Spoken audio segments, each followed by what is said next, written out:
पिछले 24 घंटे में उड़ीसा के ऊपर रेनफॉल का डिस्ट्रीब्यूशन स्कैटर रहा है। एक जगह पर कोरापुट में वेरी हैवी रेनफॉल दर्ज हुआ है, जिसमें 140 मिलीमीटर वर्षा दर्ज हुई है बंधु गांव में। उसके अलावा TSRA एक जगह पे दर्ज हुआ है। अगर सिस्टम की बात करें तो उड़ीसा के जो आसपास के सिस्टम है जो उड़ीसा के ऊपर जा रहे हैं, उसमें एक ट्रफ है जो कि well marked low pressure area over Gulf of Cambay and neighbourhood से लेके west central bay of Bengal तक जा रही है, और वो होती हुई जा रही है south Gujarat, Vidarbha, south Chhattisgarh, south Orissa और नॉर्थ कोस्टल आंध्र प्रदेश के ऊपर से, और यह समुद्र सतह से 0.9 किलोमीटर ऊंचाई तक जा रही है, ऊंचाई पर बनी हुई है। उसके अलावा एक और जो सिस्टम है, एक अपर एयर साइक्लोनिक सर्कुलेशन है जो कि नॉर्थ कोस्टल आंध्र प्रदेश के ऊपर और नेबरहुड के ऊपर समुद्र मीन सी लेवल से 1.5 किलोमीटर से लेकर 5.8 किलोमीटर के बीच में बना हुआ है, और ऊंचाई के साथ दक्षिण दिशा की तरफ इसका झुकाव है। तीसरा जो सिस्टम है, एक अपर एयर साइक्लोनिक सर्कुलेशन जो कि बनने वाली है, इमर्ज होने वाली है नॉर्थ अंडमान सी के ऊपर 30 सितंबर के को, और इसके प्रभाव के अंतर्गत एक लो प्रेशर एरिया 1 अक्टूबर को नॉर्थ और adjoining central bay of Bengal में फॉर्म होने की संभावना है। तो इन सिस्टम प्रभाव के अंतर्गत जो फोरकास्ट है, उसमें आज 29 सितंबर को हम लोग एक्सपेक्ट कर रहे हैं कि रेनफॉल डिस्ट्रीब्यूशन स्कैटर्ड रह सकता है।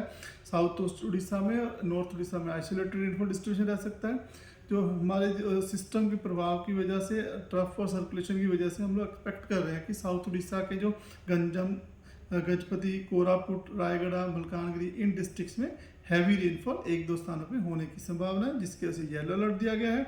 उसके अलावा थंडरस्टॉर्म, लाइटनिंग, गस्ट्स 30 to 40 kmph भी इन डिस्ट्रिक्ट्स में रहने की संभावना है।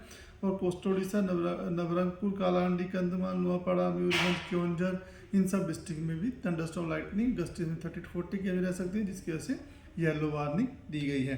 30 सितंबर को ये हम लोग एक्सपेक्ट कर रहे हैं कि स्कैटर रेनफॉल डिस्ट्रीब्यूशन रहेगा। गंजम, गजपति, कोरापुट, रायगढ़, मलकानगिरी, नवरंगपुर, कालाहांडी, इन डिस्ट्रिक्ट में हैवी रेनफॉल 1-2 स्थानों पे हो सकता है, इसके लिए येलो वार्निंग दी गई है।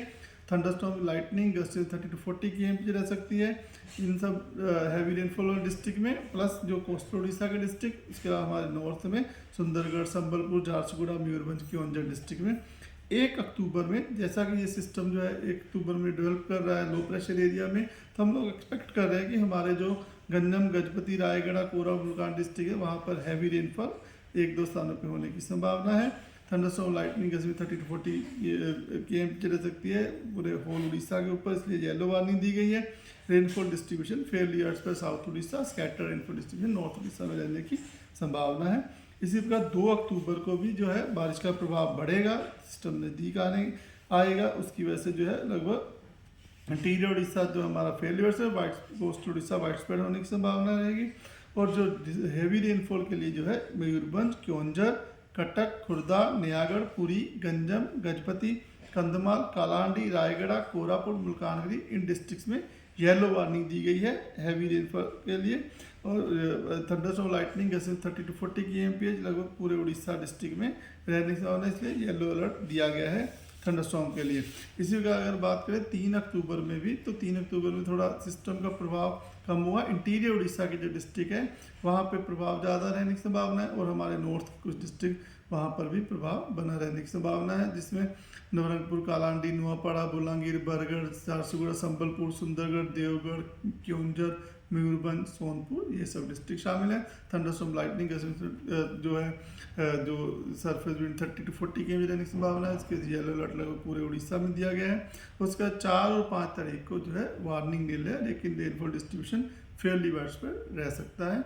फिशरमैन भाइयों को जो है डे 3, डे 4, डे 5 यानी कि 1, 2, 3 अक्टूबर को समुद्र में मछलियाँ पकड़ने से जाने के लिए मनाही दी जाती है, क्योंकि समुद्र की कंडीशन मॉडरेट और रफ रह सकती है समुद्र में स्क्वेली वेदर रहने की संभावना की वजह से, जहाँ wind speed 35 to 45 kmph, gusting to 55 kmph over the region of हमारा जो north bay of Bengal, central bay of Bengal, along and off Orissa coast के ऊपर, तो उन लोगों को मछलियाँ पकड़ने के लिए मनाही दी जाती है।